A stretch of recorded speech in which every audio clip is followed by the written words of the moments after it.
Cleveland Browns have not won road games in consecutive weeks since 2002. That was the last season that the Cleveland Browns made the playoffs.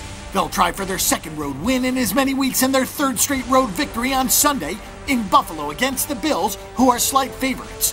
The Bills hammered the lifeless New York Jets in Detroit on Monday night after an epic snowstorm took away the Bills' ability to practice. They should be back to their regular schedule this week, in a short week with the Browns coming to town. Brian Hoyer spent the better part of 3.5 quarters looking like an awful quarterback last week before Atlanta head coach Mike Smith gave him the opportunity to orchestrate a game-winning drive. In the fourth quarter, full of terrible decisions and questionable clock management by players and coaches alike, the Browns escaped the Georgia Dome with a 26-24 win on Billy Cundiff's game-winning kick.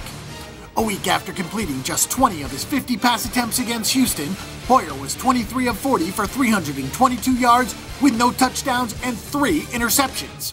Some fans and the media began to plead for Johnny Manziel to start this week for the Browns. The Bills were snowed in last week and could not practice, but the Jets are just so bad that it didn't matter. Players were driven to team buses on snowmobiles in order to get out of town and get to Detroit. The Bills responded positively with a blowout win over the Jets.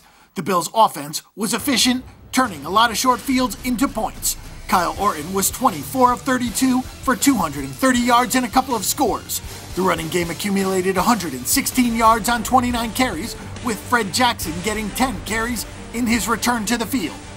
Robert Woods had a huge day with 9 catches for 118 yards and a touchdown, while Sammy Watkins was held to just 3 catches and 5 targets. Speaking of Patine, the rookie head coach is off to an excellent start this season with a 7-4 record. The Browns are 6-4-1 against the number, though those results may vary with the Browns very close to the number in most of their early games this season. Doug Marrone still has the Bills in the hunt at 6-5 straight up. They are 5-6 against the number, bringing Marrone's tenure with the Bills to 12-15 straight up and 3-14 against the spread. From a matchup standpoint, this is still a very tough game for the Browns. It remains to be seen if the running game had success because Gordon was back in the lineup or because the Falcons just have a bad defensive line.